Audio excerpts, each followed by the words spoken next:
함께하는 우리나라 아이가 희망이다 라는 제목으로 오늘 여러분과 함께 하겠습니다. 경이로운 자연의 세계라는 사진을 한 커트 EBS에서 실어봤습니다. 무슨 모양 같으실까요? 혹시 우리 여러분들의 눈에는 무엇으로 보이시나요? 일본의 잠수학자가 바닷속에 있는 신비한 모래성을 발견을 했어요. 뭔가 하고 자세히 들여다봤더니 고거가 날개를 치면서 그 가녀린 지느러미로 모래성을 쌓았답니다. 어마어마하고 예쁜 모래성을 왜 쌓았을까요? 네, 이 성에서 산란을 하기 위해서, 그리고 그 산란을 통해서 알을 보호하기 위한 고거의 몸짓으로 쌓아진 경이로운 모래성이에요. 참 신비하죠. 자, 여기는 또 한편에 동물농장에서 제가 사진을 찍어서 올렸습니다.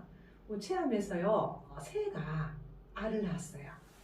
가장 안전한 곳이라고 생각되었던가 봐요. 새둥지의 비밀 속에 장소나 건축 자재도 새들이 안전한 장소라고 생각하고 알을 낳아서 부화시키는 이 장면을 보고 감동 안 할 사람이 있을까요? 한때 우리나라에서 이런 홍보들을 했어요.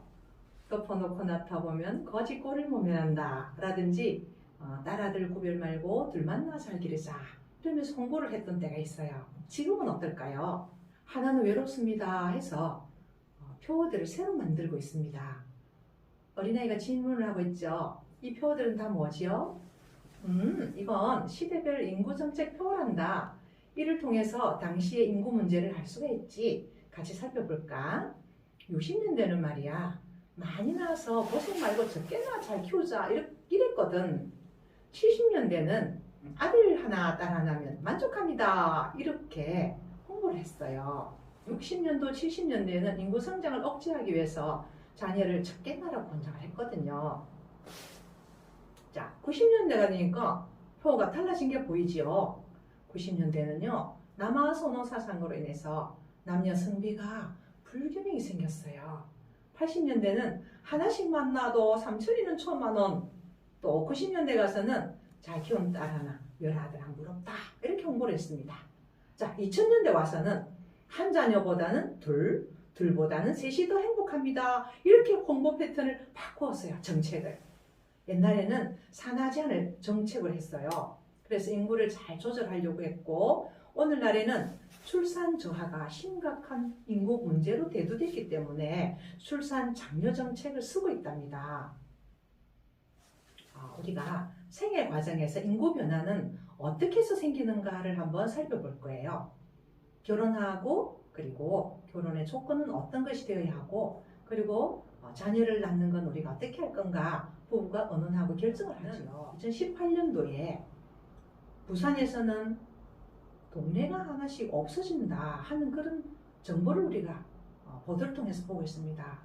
부산뿐만 아니라 울산에도 두동 쪽에는 인구가 없어서 동네가 소멸되는 지역이다 라고 이렇게 보도를 통해서 보고 있어요. 슬픈 현실이죠.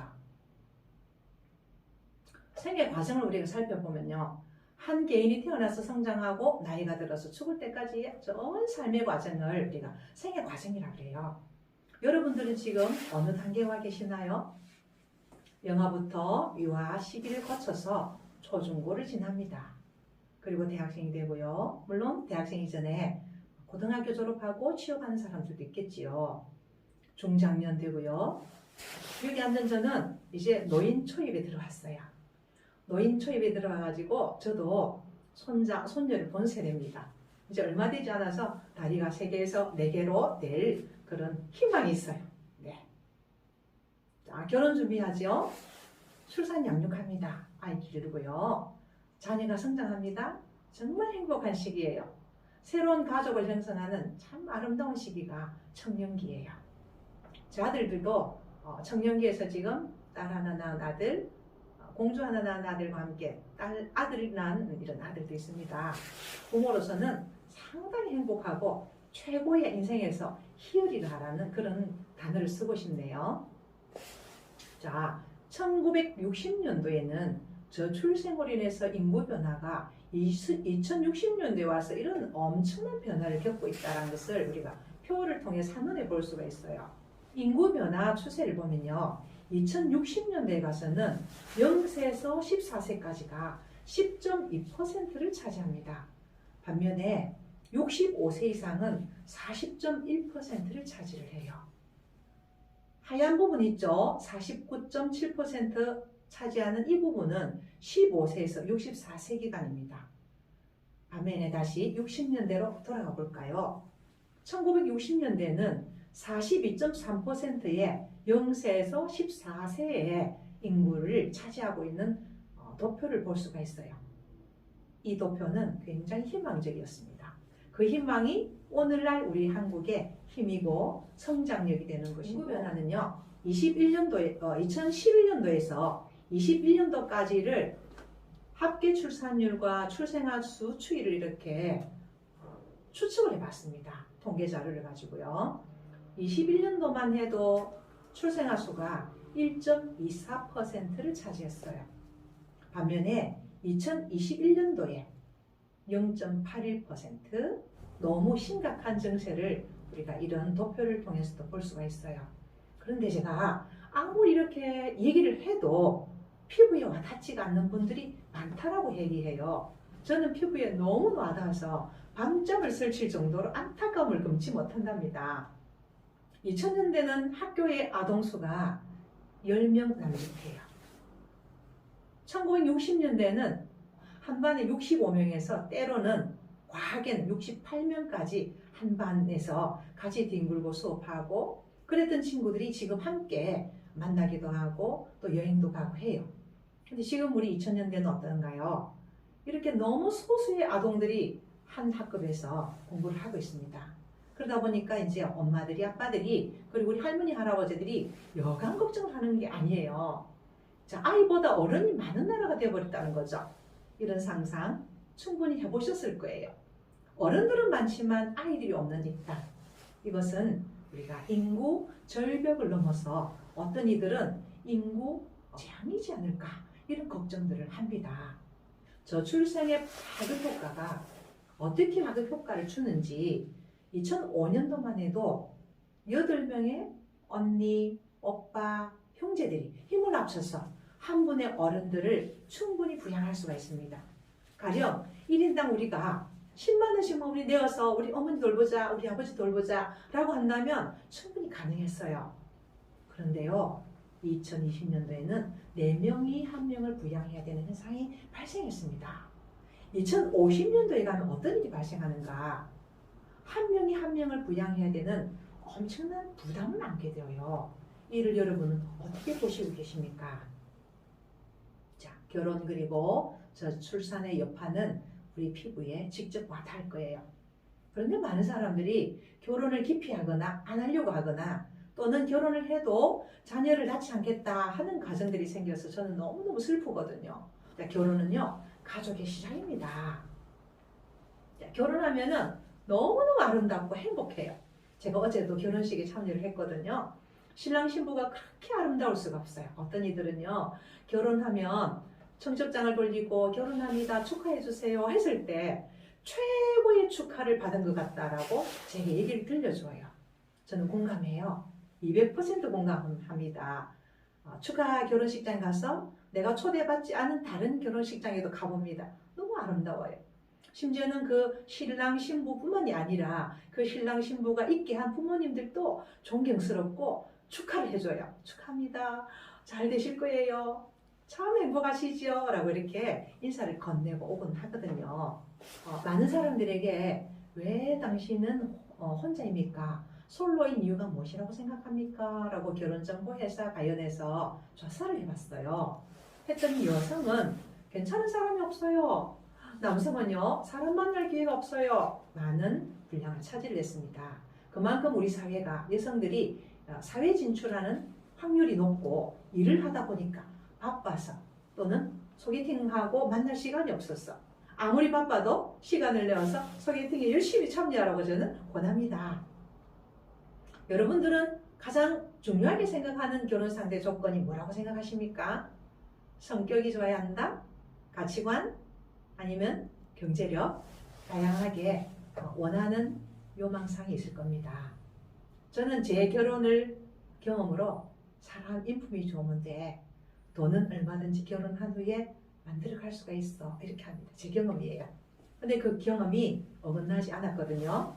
힘있게 강추할 수 있어요. 자, 결혼을 기피하고 출산을 기피하는 현상 중에서 원인이 뭘까 살펴봤더니요. 소득이 불안정해요. 고용이 불안정해요. 이런 얘기들을 다 다루고 있어요. 또 어떤 분들은요. 아기 낳아서 키우기 너무 힘들어요. 경제적으로 힘들거든요. 육아 독박 힘들어요. 또 어떤 분들은요.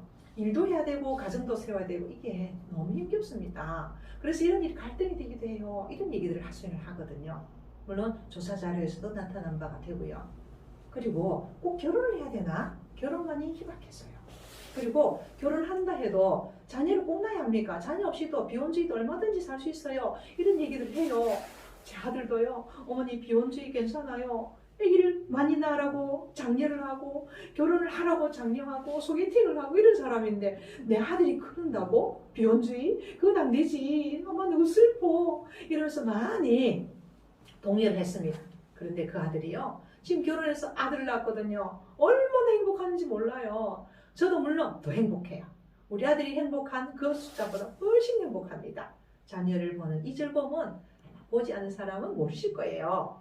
자, 저출산의 여파가 사회적인 어떤 그 세금이 증가하고 부담이 있다라고 얘기들을 합니다. 그리고 국가에는 위기 상황이다라고 해요. 그러니 여러분 걱정하지 마세요. 저는 걱정거리보다 오히려 어르신들이 물론 사회에 많은 비중을 차지하고 계셔서 어떡하나라고 하지만요. 저는 반대로 생각해요. 우리를 낳아주시고 길러주시고 이런 어른들이 계셔서 우리나라가 이렇게 잘 살게 되었는데 왜 어르신이 많다고 걱정하겠습니까? 요즘 어르신들이 많아서 새로운 일자리들이 얼마나 많이 창출되고 있는데요. 그리고 젊은이들은요 이런 생각하셔야 돼요. 어른들로 인해서 우리 일자리가 없어진다. 노노노노 아닙니다. 젊은이들은 생각을 바꾸셔야 돼요. 우리를 길러주신 어른들을 통해서 우리 일자리를 만들으시고 또 우리 일자리를 통해서 우리가 자녀를 낳아서 기르는 행복한 가정을 꾸릴 수 있는 함께 살아가는 이 사이클이 함께 돌아가는 거예요. 저는 어른들이 계셔서 너무 행복하고 감사합니다.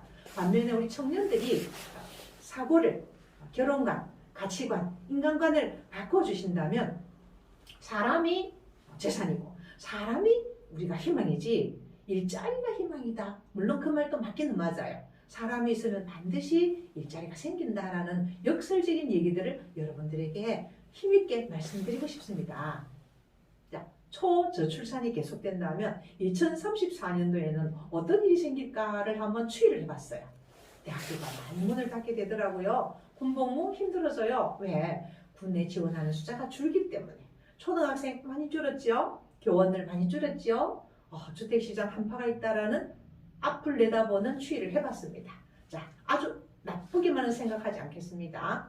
우리가 반드시 이 골든타임을 지키게 된다면 더 좋은 사회로 그리고 우리가 살아가는 우리 대한민국이 행복하고 정말 결혼 생활이 행복하다. 그렇구나 라고 여러분들이 실감할 수 있는 날이 올 거라고 저는 믿어요. 보병제 전환을 필요한가 그렇지 않가 100번 토론하는 상황도 있습니다. 왜 그러냐고요? 너무 인구가 없으니까. 아이를 낳아서 결혼을 하려고 하는 일을 기피하다 보니까 큰일 났다. 우리나라는 누가 지키지? 하면서 걱정을 하십니다. 여기에 대해서 이제 앞으로는 월급을 주고 돈을 지불해서 우리가 군인들을 많이 모집을 해서 우리나라를 지켜야 되지 않는가 이런 것도 어른들은 굉장히 걱정을 하시거든요. 자, 이 부분에 대해서 우리가 개인적인 노력과 사회적인 대응과 정책이 필요하다고 생각합니다. 그래서 솔루션 들어갑니다. 우리가 연령별 맞벌이 가구 비율에 보면 60세 이상은 연령별 맞벌이 비율이 낮지만 40세에서 59세까지는 많은 비중을 차지하고 있잖아요. 그래서 연령별 맞벌이 가구가 많으면 그만큼 사회활동을 많이 할 수가 있기 때문에 우리가 인구가 많다고 하는 것은 그만큼 일하는 자리가 일자리가 많아진다는 거예요. 통계청에서 사회조사를 했습니다. 우리는 집안일을 가사분담을 부인이 주도해요. 또 어떤 팀에는 공평하게 분담합시다. 어떤 분은 우리는 남편이 주도합니다. 이렇게 가사분담에 대한 실태를 조사를 했습니다. 이제 점점점 엄청 변화되는 추이를 보여주고 있지요. 걱정하지 않으셔도 돼요. 함께 해요. 요즘은 아내와 남편이 함께 하고요. 할머니, 할아버지도 육아에 도움을 주고 함께 하고 있습니다. 자, 그렇다면 우리가 사랑에 대한 이해를 좀 하고 넘어가고 싶어요. 사랑은 사랑하는 거냐? 사랑에 빠지는 거냐? 네, 사랑은요. 생물학적인 부분에서는 호르몬의 영향으로 엔돌핀이 솟아나고 그리고 도파민이 솟아나서 이성을 보는 순간 가슴이 뛰고 좋아져서 사랑에 빠져서 결혼하게 된다 이러는데요. 꼭 그런 것만은 아니더라고요. 미팅을 하고 사랑하지 않았는데 자꾸 만나니까 사랑이 되었어요. 그래서 많은 사람들을 제가 소개팅 해보면요. 만나보고 같이 차를 마시고 소개팅하고 함께 밥을 먹고 대화하고 그러면서 정이 들고 그래서 결혼하게 되는 그런 현상들이 꼭 빠져서만 결혼하는 게 아니라는 거예요. 그래서 사랑은요. 사랑하려면 우리가 친밀감이 먼저 형성이 돼야 됩니다. 자꾸 만나야지만 친밀감 형성되겠죠. 그리고 열정이 생겨요. 만나고 싶고 보고 싶고 그리고 선물해주고 싶고 그리고 선물 받는 즐거움이 생기고 그러면서 헌신하고 이미 결혼하셔서 자녀를 낳아보신 분들은 다 경험하신 이야기인데 우리 미혼 남녀들은요 이 이야기를 들으면 막 가슴이 벌써 심쿵심쿵 태우지 않아요? 네, 완성된 결과는 아닙니다. 서로 노력해야 하는 과정이라는 사실을 기억해 주시기 바랍니다. 가족은요 Father and Mother, I love you 하는 이런 이미테이션을 만들어 봤습니다. 출산과 양육에 유리한 환경 조성을 우리가 사회적인 책임이 필요하다. 그리고 사회적인 문화 조성이 필요하다. 그리고 건전한 미래 세대를 육성해야 된다. 그래서 시나 군구 그리고 우리나라 정책이 이런 좋은 정책들을 세우고 있습니다. 여러분 눈으로 한번 스캔해 가실게요. 2차, 3차, 4차, 5차 이런 기본 계획들을 수립하고 지금 시행하고 있습니다. 우리 울산 중구, 남구, 북구 그리고 울주구에서도 출산 장려 지원을 위해서 한 아이를 태어나면 50만 원, 40만 원, 70만 원 셋째 아이 태어나면 100만 원씩 이렇게 지원해주고 있어요. 제가 이 말씀을 드리면요. 그래요? 몰랐어요. 우리 아이들에게 좀 알려주세요. 그런 분들이 많이 발견됩니다. 여러분 제 강의를 들으시는 분 이웃에 많이 알려주세요. 몰라서 타시는 분들 계시거든요. 결혼하고 출산하고 양육 부담을 경감시켜드리기 위해서 신혼부부 주거 부담을 경감시켜드리고 있습니다. 임신 출산 비용도요 지원해줘요. 심지어는 난임 부부들도요 난임 지원도 해줍니다. 왜? 이만큼 우리 사회가 아이를 낳고 기르는 일이 그렇게 행복한 일인 것을 이런 방송을 통해서 여러분들이 알려드리는 거예요. 탈무드에는 이런 글이 있습니다. 남자의 집은 아내이다 라고요. 참 매력있지요. 출산지원 정책 보실게요. 아동성장 단계별 발달을 위해서 그리고 가구 특성에 따른 지원과 임산부 지원, 다자녀 가정 지원 그리고 일하는 부모에게 출산 양육 지원을 하고 있습니다. 아기를 잘 낳게 하기 위해서 단축 근무를 하고요. 육아 출산을 위해서 그리고 출산 지원금도 우리 노동부에서 제공하고 있습니다. 그래서 일하기가 쉬워요. 예전 같지가 않아요. 여러분 힘을 내세요. 우리 울산시에서는 출생하고 그리고 자녀를 낳아서 기르는 일을 장려하기 위해서 이렇게 심장이 콩닥콩닥 뛰는 미혼남녀 미팅 페스티벌을 열었습니다. 두근두근 싱글 파티도 열었고요. 우리 울산시에서 만약에 다른 도시에서 우리 도시로 이사를 온다면 시장님이 직접 편지를 보내셔요. 우리 울산시에 오신 것을 환영합니다. 울산 인근에는 경주에만 해도요. 한 가정이 또는 인구가 유입이 되면 우리 경주시에 오신 것을 너무너무 환영합니다. 프랜카드를 붙일 정도로 그 정도로 우리가 인식이 지금 바꾸어졌습니다. 예전과 달라요. 인간의 기본적인 본능은 결혼을 하고 아기를 낳아 키우는 삶이에요. 나의 미래를 위한 가장 바람직한 투자예요. 그리고 나 자신을 행복하게 할 수 있는 가장 확실한 행동이 결혼하고 아기를 낳는 일입니다. 너무너무 설레지 않아요, 여러분? 그래서 아이는 우리의 미래이자 희망입니다. 한번 따라하실까요? 아이는 우리의 미래이자 희망입니다. 네, 여러분도 한번 해주실까요? 아이는 우리의 미래이자 희망입니다. 네, 감사합니다. 자, 최근에 5둥이, 5둥이가 태어났어. 이렇게 온 전국에 유튜브를 통해서 이렇게 소문이 퍼지고 있습니다. 우리나라를 위한 홍보대사로 활동하고 있어요. 물론 대통령께서도 축하를 하고요. 장관님께서도 선물도 보내시고요. 놀라운 일이죠. 국내 최다둥이네 가족을 소개합니다. 13명의 가족이 지금 엄청난 변화를 겪고 있어요. 지금 그 나이가 35살이래요. 이 엄마가 사랑해, 행복해, 고마워라는 자녀들을 낳아서 키우면서 느끼는 행복감, 그것을 책으로 펼쳐서 이렇게 판매되고 있습니다. 아름답지 않으세요? 풍성해 보이죠? 유호혜와 주용자 교수였습니다. 여러분 경청해 주셔서 대단히 감사합니다.